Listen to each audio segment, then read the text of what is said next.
స్తుతులకు స్తోత్రములకు అర్హుడైన మా ప్రియ పరలోకపు తండ్రి, మీకే వందనాలు నాయన. రాత్రికాల సమయం మమ్మల్ని సజీవ లెక్కలో ఉంచుకొని నాయన ప్రభా, ఇదిగో 9 నెలలు నాయన ఈ సంవత్సరంలో నాయన ప్రభా మమ్మల్ని అందరినీ సురక్షితంగా కాపాడినందుకే మీకు వందనాలు తండ్రి, స్తోత్రం తండ్రి. మరి ముఖ్యంగా నాయన ప్రభా, ఈ దినము నాయన ప్రభా మేము అందరము కలిసి నాయన చక్కగా నాయన కృతజ్ఞత కూడికి ఏర్పాటు చేసుకోవడానికి మాకు ఇచ్చినటువంటి ఈ అవకాశాన్ని బట్టి మీకు వందనాలు తండ్రి, స్తోత్రం తండ్రి. అవును తండ్రి, అనేకమైన మేలులు తండ్రి నాయన ప్రభా. ఇప్పటి వరకు మేము పాటలతో మిమ్మల్ని మహిమపరచును, ఊహించలేని మేలులు తండ్రి నాయన ప్రభా. ఇంతకాలం నీదు కృపలో దాచావు తండ్రి నాయన ప్రభా. మీరు చేసిన మేలకై మీకు వందనం తండ్రి. వీటన్నిటిలో కూడా నాయన ప్రభ కేవలం మీరు చేసిన మేలులు మా జీవితాల్లో నాయన మీరు కురిపించినటువంటి దయా కృప నాయన ప్రభ. కేవలం నాయన ప్రభ మీ కృప ద్వారా మేము బ్రతికి ఉన్నాం తండ్రి నాయన, స్తోత్రం తండ్రి. మా కార్యాలు ఏమి కూడా కాదు, కానీ కేవలం మీ ఉచితమైన కృప ద్వారా నాయన ఈ దినము మీ సన్నిధిలో మేము అందరం చేరటానికి సహాయం దయచేశారు తండ్రి. మరి ముఖ్యంగా నాయన ప్రభ క్రిస్టి బ్రదర్ యొక్క పుట్టినరోజు సందర్భంగా అందరూ వచ్చినారు తండ్రి, మీకు వందనాలు తండ్రి. బిడ్డను ఆశీర్వదించండి, దీవించండి తండ్రి నాయన ప్రభ. ఇంకా అనేకమైన మేలులు మా జీవితాల్లో చేయమని, మీరే మహిమ ఘనత పొందుకొనమని మా ప్రభు మీ ప్రియ కుమారుని యేసయ్య ప్రార్థించి ప్రతిమాలు వేడుకుంటున్నాం తండ్రి. ఆమేన్, ఆమేన్. హల్లెలూయా, హల్లెలూయా. చిన్నదే బైబిల్ గురించి మనకి అందరికి తెలుసు. బర్త్డేకి నేను ఎన్ని సార్లు చెప్పాను, ఆ వర్ష చెప్పకపోతే మాత్రం రికార్డ్ ఆపేద్దాం. ఓకే. కీర్తనలులో సంవత్సరం అనే దయా కిరీటం దేవుడు అనుగ్రహిస్తాడు అని వర్ష చెప్పాను. అది ఎక్కడ ఉంటుందో చెప్పాలి పాస్టర్ గా. ఎక్కడండి? హల్లెలూయా, హల్లెలూయా. ఓకే. కీర్తనలు 65వ అధ్యాయము 11వ వచనం తీయండి, అందరు తీయండి. కీర్తనలు 65:11 వచనము. ఇంకా మర్చిపోవద్దు, ఎన్ని బర్త్డేలకి మనం మాట్లాడుకున్నదే. పృథ్వీ బర్త్డే కూడా వాళ్ళ ఇంటి దగ్గర కూడా ఇదే చెప్పాము. సో ఒకసారి కీర్తనలు 65వ అధ్యాయము 11వ వచనము చూడండి, అందరు చదవండి. సంవత్సరమును నీ దయా కిరీటము ధరింప చేసి ఉన్నావు, నీ జాడల సారము వెదజల్లుచున్నది. అంటే ఏంటి? ఇక్కడ మనందరికీ కూడాను ఒక దయా కిరీటము. సంవత్సరం అనేదే ఒక దయా కిరీటం మనకి, అంతే తప్పించి ఇంకా వేరేవేమీ లేవు కదా. చూడండి, అంటే మనం అనుకుంటుంటాం మన జీవితాల్లో ఈ సంవత్సరం మీకు ఏమన్నా మేలు జరిగిందా అంటే మనకి వెంటనే ఏం గుర్తొస్తాయి? మనకేం గుర్తొస్తాయి అంటే మన ఇంట్లో ఏమన్నా పెద్ద ఉద్యోగం రావాలి, లేకపోతే మనకి ఏదన్నా ఆస్తులు ఐశ్వర్యాలు కొనుక్కొని ఉండాలి, లేకపోతే బంగారం కొనుక్కొని ఉండాలి, లేకపోతే ఒక కారు కొనుక్కొని ఉండాలి. ఇవేమి జరగలేదనుకో మన జీవితాల్లో, మనం ఏమంటాం? ఈ సంవత్సరం మీకు ఎలా ఉందంటే ఏం బాగలేదండి అసలు నాకు అని మనం అంటా ఉంటాం. కానీ దేవుడు ఏం మాట్లాడుతూ ఉన్నారంటే, ఒక దినము, నిన్నటి దినము గడిచిపోయి నీ పుట్టినరోజు ఒక దినంలోకి వచ్చావంటేనే ఆ సంవత్సరం అనేది నేను నీకు ఇస్తున్నా దయా కిరీటం. అర్థం చేసుకోండి, ఇక్కడ ఏదో నార్మల్ కిరీటం కాదు, ఆయన దయతో వచ్చినటువంటి కిరీటం ఇది. కేవలం ఆయన దయ జాలి మన పైన చూపించటం వలన ఇంకొక సంవత్సరంలోకి అడుగు పెడుతున్నాం మన అందరం కూడా. అంతే తప్పించి ఇప్పుడు ఆ సంవత్సరం చూడకుండా ముందు రోజు బర్త్డే ఉన్న వాళ్ళు నైట్ చచ్చిపోయిన వాళ్ళు లేరా? మీకు తెలియదా? అనేక మందిని మీరు చూసే ఉంటారు కదా. లేకపోతే ఆ నెలలో ముందు బర్త్డే ఉండగా ఆ దినం చనిపోయిన వాళ్ళని కూడా మనము చూస్తూ ఉంటాం. కానీ మనకి ఈ అవకాశం ఇస్తున్నారంటే దేవుడు ఆయన యొక్క కృప, ఆయన ప్రేమ, ఆయన దయను మనం ఎప్పటి కూడాను మరిచిపోకూడదు. హల్లెలూయా. ఈ భూమి మీద ఫస్ట్ బర్త్డే చేసుకున్న వ్యక్తి ఎవరు? ఆదాము కాదు కదా. ఆదాము దేవుడు సృష్టించాడు, పుట్టలేదు కదా బర్త్డే చేసుకోవడానికి. ఓకే. సో హల్లెలూయా. సో ఆదాముని దేవుడు సృష్టించాడు, అవ్వని ఆదాము నుంచి సృష్టించాడు. సో వాళ్ళిద్దరికి బర్త్డే లేదు, వాళ్ళిద్దరికి దేవుడు సృష్టించారు కాబట్టి direct. Cain is the first baby అన్నమాట. ఈ భూమి మీద పుట్టినప్పుడు కయీన్ ఫస్ట్ కొడుకు. సో అతనే ఫస్ట్ బర్త్డే చేసుకోవాలనుకుంటే, అతను పుట్టినప్పుడు ఆ తల్లి అవ్వమ్మ గారు ఏమంటారు అంటే, యెహోవా దయ వలన నేను ఒక మనుషుణ్ణి సంపాదించుకుంటుని అని చెప్పేసి వర్షం ఉంటుంది అనమాట. యెహోవా దయ వలన అంటే అప్పుడే ప్రార్థనా జీవితము, స్తుతించటము, ఆరాధించటము, దేవునికి కృతజ్ఞత చెప్పడం అనేది అవ్వమ్మ గారి దగ్గర నుంచే స్టార్ట్ అయిపోయింది. ఆవిడ ఏమందంటే, యెహోవా దయ వలన నేను ఒక మనుషుణ్ణి సంపాదించుకుంటుని. కాబట్టి ఆయన దయ వలన మనం అందరం ఈ దినం ఇక్కడ కూర్చొని ఉన్నామన్న విషయాన్ని మనం జ్ఞాపకం ఉంచుకోవాలి. అలాగే ఒక సంవత్సరం ఇచ్చారు అంటేనే దేవుడిచ్చినటువంటి దయ కిరీటంగా దానిని భావించాలి తప్పించి ఇంకేదో లాభాలు, ఇంకేదో కావాలి అని చెప్పేసి ఎక్కువగా థింక్ చేయొద్దు. అవన్నీ దేవుడు అనుగ్రహిస్తారు మనకి. మనందరికీ తెలుసు, ఆయన తన ఐశ్వర్యం చొప్పున మన ప్రతి అవసరమును తీర్చును. కోరికలు కాదు, అవసరాలు తీరుస్తాడు దేవుడు. కోరికలు పెట్టుకొని కూర్చోకండి, లిస్ట్ అవసరాలు పెట్టుకోండి. ఖచ్చితంగా ప్రార్థనలో అడగండి అవసరాలను మాత్రమే. ఆ అవసరాలన్నిటిని కూడా దేవుడు తీర్చుతాడు. హల్లెలూయా, హల్లెలూయా. అందుకే చూడండి, మత్తయి సువార్త 6వ అధ్యాయంలో కూడాను యేసుక్రీస్తు ప్రభువారు కొండ మీద ప్రసంగంలో తెలియపరుస్తూ ఒక మాట అంటూ ఉంటారు. మత్తయి సువార్త 6వ అధ్యాయము 19వ వచనం చూడండి. అందరూ కూడాను మత్తయి సువార్త 6వ అధ్యాయము 19వ వచనము. భూమి మీద మీ కొరకు ధనమును కూర్చుకొనవద్దు, ఇక్కడ చిమ్మిటయు తుప్పును తినివేయును, దొంగలు కన్నం వేసి దొంగలిందురు. పరలోకమందు మీ కొరకు ధనమును కూర్చుకొనుడి, అచ్చట చిమ్మిటైనను తుప్పైనను దానిని తినివేయదు, దొంగలు కన్నం వేసి దొంగలిరు. ఇంకా 21వ వచనం చూడండి. ఎవరికైనా మనందరికీ నీ ధనం ఎక్కడ ఉండును అక్కడనే నీ హృదయము ఉండును కదా. ఈ లోకంలో మనకి బంగారం వస్తువులు లేకపోతే ఏదైనా చిన్నది ఉందనుకోండి, గబుక్కుని అక్కడ వదిలేసి వచ్చాం అనుకోండి, ప్రార్థన సరిగ్గా కూర్చోగలుగుతామా? ఏమైనా నుంచోగలుగుతామా? ముందు వెళ్ళి ఫస్ట్ ఆఫ్ ఆల్ దాన్ని చూసే వరకు కూడాను మనకి హృదయం అంతా ఎక్కడ ఉంటది? అది దేవుని సన్నిధి అయినా మనకు ఉండదు. ఇంకేమైనా ప్రార్థన చేసుకుందామన్నా కానీ ప్రార్థనలో కూడా మనము సరిగ్గా కూర్చోలేము. అంటే ఈ లోకంలో ఉన్నటువంటి ధనము గురించి మనం ఎంతగా ఆశపడతా ఉంటాము. అందుకే దేవుడు ఏం చెప్తున్నారంటే, ఈ లోకంలో ధనం సంపాదించుకోవడానికి మీరు ప్రయాసపడకండి, అది ఎంత కావాలో అంత నేను మీకు అనుగ్రహిస్తాను. అందుకే ఇందాక వర్డ్స్ మనందరం చదివాను చూడండి. మత్తయి సువార్త కీర్తనలు ఇప్పుడు చదువుకున్నటువంటి వాక్య భాగం కూడా 139వ కీర్తన ఈరోజు చదువుకున్నాం కదా మన అందరము కూడాను. 139వ కీర్తన 16వ వచనము. 16వ వచనం అందరు తీయండి. 139వ కీర్తన 16వ వచనము. నేను పిండమునై ఉండగా నీ కన్నులు నన్ను చూచును, నియమింపబడిన దినములలో ఒక్కటైనను కాకమునిపే నా దినములన్నీ నీ గ్రంథములో లిఖితములాయను. సో మీరు ఎంత సంపాదిస్తారు, ఏం చేస్తారు ఈ భూమి మీద అన్న విషయాలు ఆల్రెడీ ఆయన గ్రంథంలో నువ్వు పిండంలో ఉండగానే రాసేసాడు ఆయన. ఇక రాసినవి ఖచ్చితంగా జరుగుతాయి. మన జీవితాలు ఎలాగో జరుగుతాయి.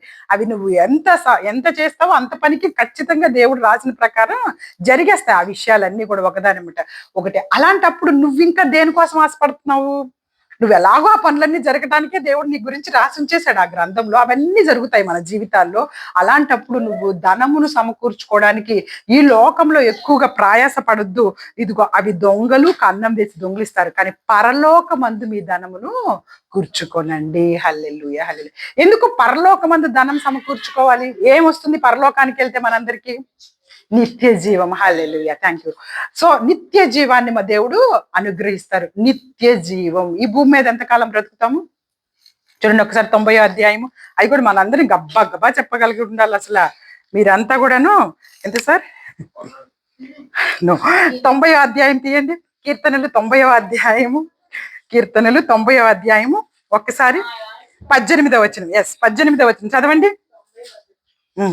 సో సారీ 10 9, 10 రెండు చదవండి. 9, 10 రెండు చదవండి. 90, 9, 10. 9 నుంచి చదవండి అమ్మా. నీ ఉగ్రత భరించుకునే ఆ దినములన్నీ గడిపితిమి, నిట్టూర్పు విడిచినట్టు జీవితకాలం జరుపుకొందుము. మా ఆయుష్కాలము 70 సంవత్సరములు, అధిక బలమున్న ఎడల 80 సంవత్సరములను. ఆయనను వాటి వైభవము ఆయాసమే దుఃఖమే, అది త్వరగా గతించును, మేము ఎగిరిపోవుదు. అది హల్లెలూయా. అర్థమైంది కదా ఎంత ఆయుష్కాలం ఇప్పుడు? 70 నుంచి 80. అధిక బలం ఉంటే 80, కానీ దాని యొక్క కూడా ఏముంటుంది? ప్రయాసము దుఃఖమే కదా. 70 దాటిన దగ్గర నుంచి అన్ని నొప్పులే, అంత నుంచోలేము, అన్ని తినలేము, షుగర్లు బీపీలు ఏర్పడితే అది తినకూడదు. హాస్పిటల్కి వెళ్ళాలంటే దిగలేము, ఎక్కలేము, మెట్లు కూడా. అంత ఆయాసము దుఃఖమే ఉంటుంది. అది కూడాను అదేమి పెద్ద సుఖంగా ఏమి ఉండదు.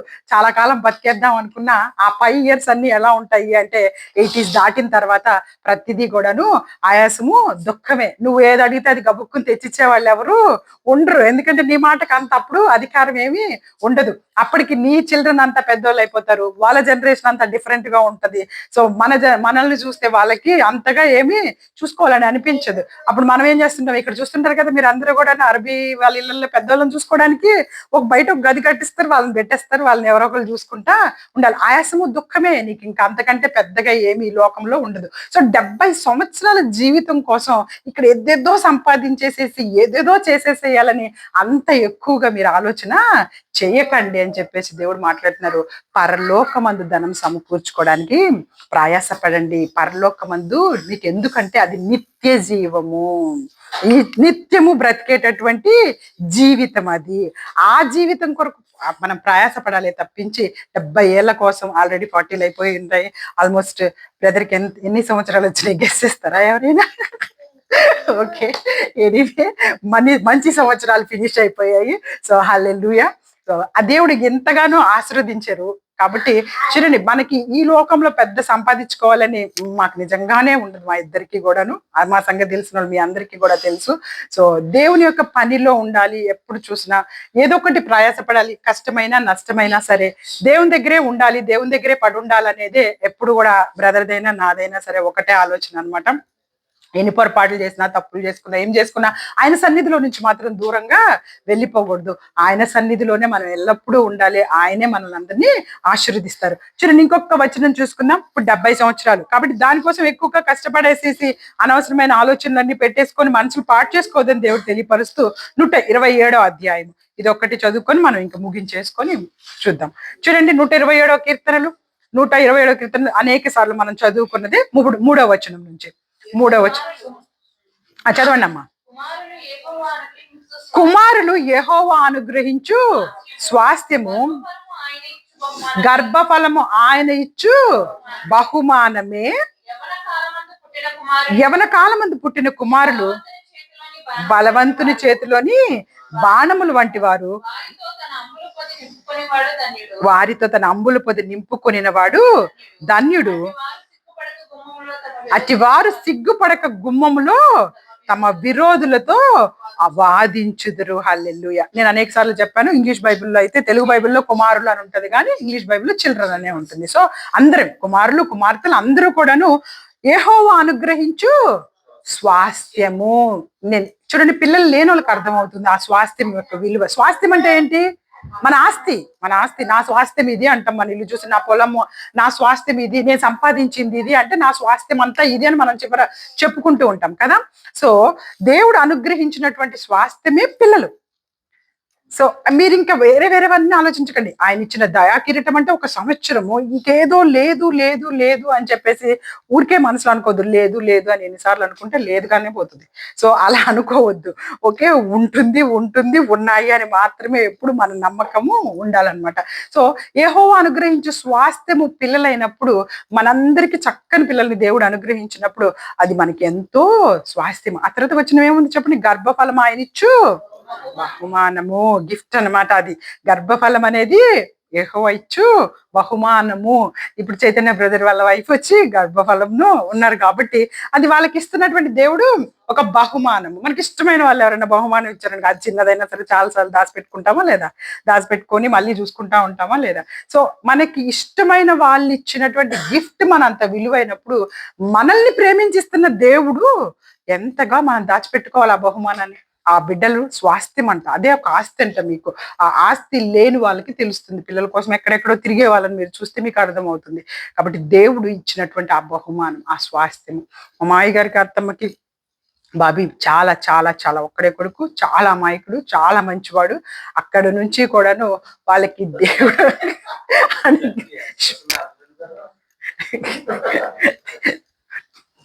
దేవుడు అనుగ్రహించినటువంటి స్వాస్థ్యం ఆయన. ఓకే, సో అంటే అప్పటి నుంచి నాకు తెలిసిన అప్పటి నుంచి కూడా పెళ్లి చేసుకున్నప్పటి నుంచి ఆయన ఎంత తగ్గింపు జీవితమో నాకు బాగా తెలుసు. సో తగ్గింపు జీవితమే కాదు కానీ ఆ చుట్టుపక్కల ఉన్న వాళ్ళందరూ కూడా నాకు పెళ్లి చేసుకోవడానికి వెళ్ళినప్పుడు చెప్పిన మాట ఏంటంటే, నువ్వు చాలా అదృష్టవంతురాలివి, నీకు మంచి భర్తను మేము అనుగ్రహిస్తున్నాము అని చెప్పేసి ఆ రోజు చెప్పారనమాట. సో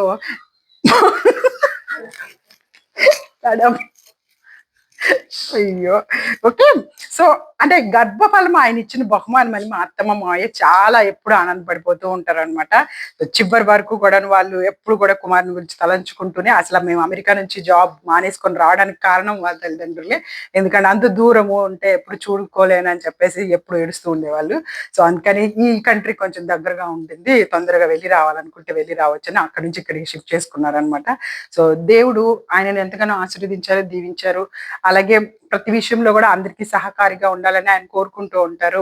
ప్రతి విషయంలో కూడాను మీ అందరికి ఎప్పుడు ఏ అవసరం ఉన్నా తొందరగా పరిగెత్తాలని ఆశపడతా ఉంటారనమాట.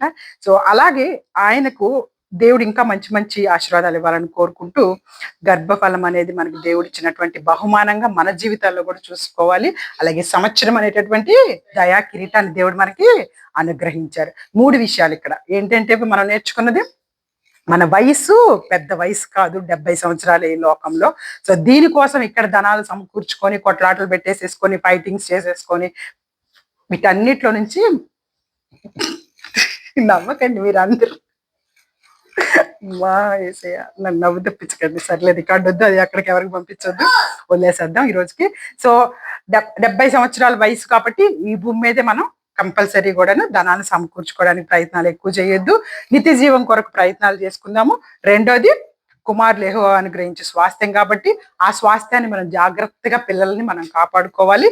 4వది సంవత్సరమే ఒక దయా కిరీటం. ఈ విషయాలన్నింటినీ మనం జ్ఞాపకం ఉంచుకొని మరి ముఖ్యంగా బ్రదర్ కొరకు బాగా ప్రార్థన చేయండి. ఆయన ఆరోగ్యం కొరకు అన్నిటి కొరకు కూడాను మీరు ప్రార్థన చేయండి. హల్లెలూయా, హల్లెలూయా. ఈ చిన్న వాక్యాన్ని దేవుడు ఆశీర్వదించి దీవించుగాక. Amen, amen. God bless you. Sorry.